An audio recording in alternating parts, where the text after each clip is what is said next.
दोस्तों नमस्कार।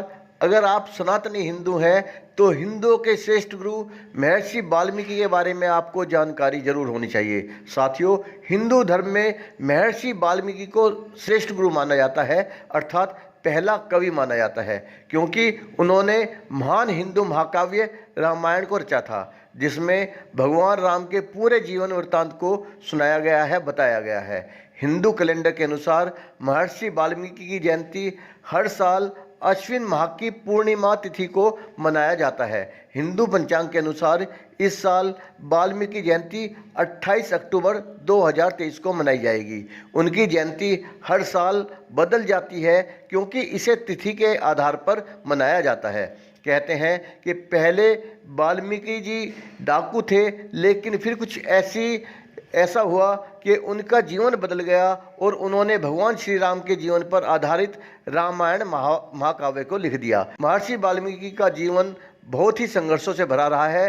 शरद पूर्णिमा के दिन ही महर्षि वाल्मीकि की जयंती मनाई जाती है। साथियों, कुछ लोगों को ये भी कन्फ्यूजन रहता है कि रामायण वाल्मीकि जी ने लिखी या गोस्वामी तुलसीदास जी ने लिखी। तो यहाँ पे मैं आपका संशय दूर करता हूँ कि रामायण को तुलसीदास जी ने लिखा, लेकिन जो उन्होंने रामायण लिखी उसका नाम रामचरितमानस है और उसकी रचना उन्होंने अवधी भाषा में की, करीब 16वीं शताब्दी के अंत में।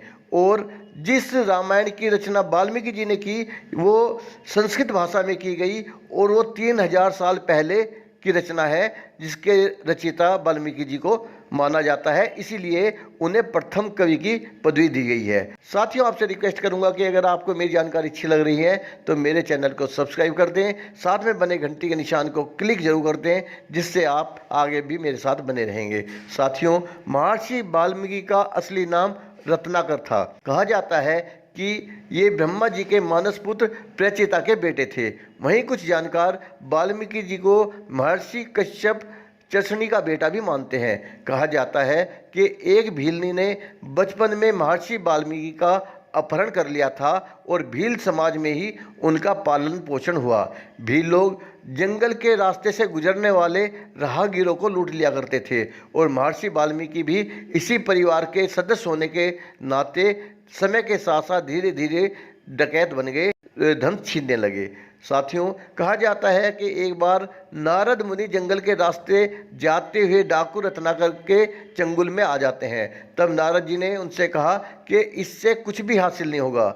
रत्नाकर ने उनसे कहा कि ये सारे काम मैं अपने परिवार के पालन पोषण के लिए करता हूँ। तब नारद मुनि ने उनसे सवाल किया कि क्या तुम्हारे घर वाले भी तुम्हारे बुरे कर्मों के साझीदार बनेंगे?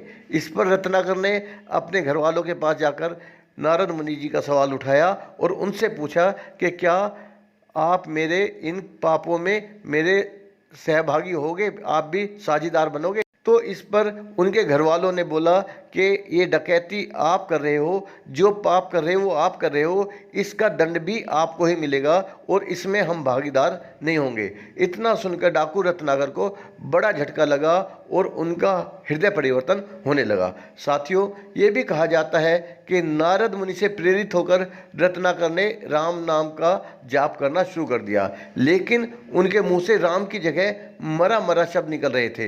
नारद मुनि ने कहा, यही दोहराते रहो, इसी में राम छुपे हुए हैं। इसके बाद में वो जल्दी जल्दी मरा मरा मरा मरा मरा कहते चले गए।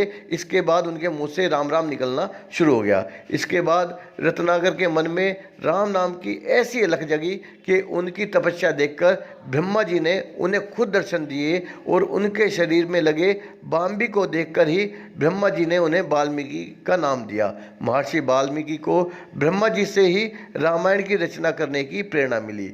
उन्होंने संस्कृत में रामायण लिखी, जिसे सबसे पुरानी रामायण माना जाता है और कहते हैं कि इसमें 24,000 श्लोक हैं। साथियों, महर्षि वाल्मीकि को भगवान राम के समकालीन माना जाता है। बताया जाता है कि श्री राम के वनवास के दौरान वाल्मीकि जी की मुलाकात भगवान श्री राम से हुई थी। जब अग्नि परीक्षा के बाद सीता जी को अयोध्या से निकाल दिया गया, महल से निकाल दिया गया, तब महर्षि वाल्मीकि जी ने ही उन्हें अपने आश्रम में आश्रय दिया था और वहीं पर लव और कुश का जन्म हुआ था। साथियों, मेरे साथ बने रहने के लिए आपका धन्यवाद। जय हिंद। मेरे चैनल को सब्सक्राइब करना और लाइक करना ना भूलें। धन्यवाद।